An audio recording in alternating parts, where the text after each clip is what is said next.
కేంద్ర ప్రభుత్వ విధానాలకు వ్యతిరేకంగా పర్చూరులో సిఐటియు రైతు సంఘాల ఆధ్వర్యంలో నిరసన ర్యాలీ నిర్వహించారు. క్విట్ ఇండియా ఉద్యమ స్ఫూర్తితో దేశవ్యాప్తంగా చేపట్టిన నిరసనలో భాగంగా బొమ్మల సెంటర్ నుంచి స్టేట్ బ్యాంక్ వరకు ర్యాలీ సాగింది. ఈ సందర్భంగా కార్మికులు, రైతు సంఘాల నాయకులు కేంద్ర ప్రభుత్వ విధానాలకు వ్యతిరేకంగా నినాదాలు చేస్తూ తమ సమస్యలను పరిష్కరించాలని డిమాండ్ చేశారు. అనంతరం బ్యాంక్ ఎదుట నిరసన చేపట్టారు. అయితే ర్యాలీకి అనుమతి లేదని పోలీసులు ఆందోళనకారులను అదుపులో తీసుకుని పర్చూరు పోలీస్ స్టేషన్ తరలించారు. దీంతో అక్కడ కొద్దిసేపు ఉద్రిక్త పరిస్థితి నెలకొంది.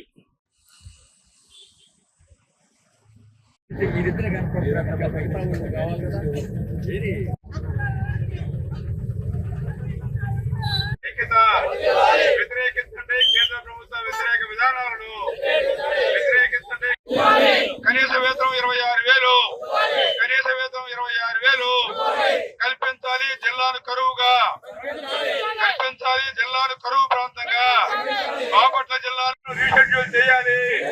వర్ధిల్లాలి రైతుల ఐక్యత, వర్ధిల్లాలి రైతులే ప్రజా సంఘాల ఐక్యత, వర్ధిల్లాలి ప్రజా సంఘాల ఐక్యత.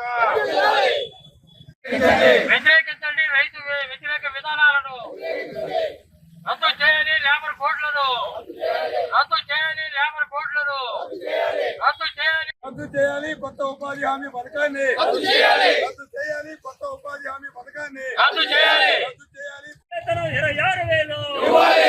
ఇవ్వాలి. కనీస వేతనం 26,000 ఇవ్వాలి. ఇవ్వాలి.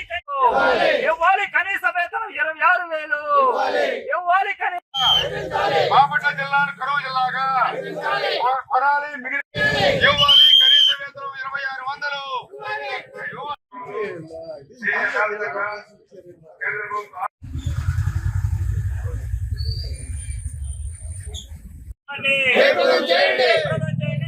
కార్యక్రమాన్ని ఇవ్వాలి.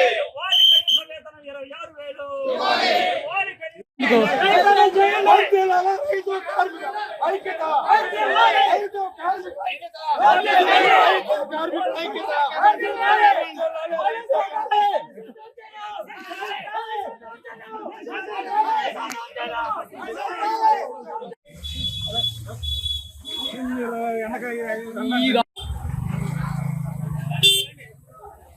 దేశవ్యాప్తంగా ప్రభుత్వం అవలంబిస్తున్నటువంటి మొత్తం ప్రజా వ్యతిరేక విధానాలు, రైతు, కార్మిక, వ్యవసాయ కార్మిక, కౌలు రైతులు తదితర డిమాండ్ సాధన కోసం ప్రభుత్వం ఏదైతే అనుసరిస్తూ ఉందో ఈ విధానాలు వెనక్కి తీసుకోవాలని చెప్పి, అదేవిధంగా మనకు సంబంధించి పర్చూరు ప్రాంతాన్ని కరువు ప్రాంతంగా ప్రకటించాలి.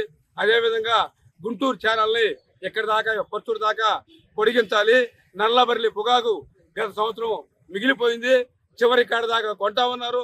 ప్రభుత్వం మాట తప్పింది, దీన్ని నిలబెట్టుకోవాలి. ఈ సందర్భంగా ప్రభుత్వాన్ని డిమాండ్ చేస్తా ఉన్నాం.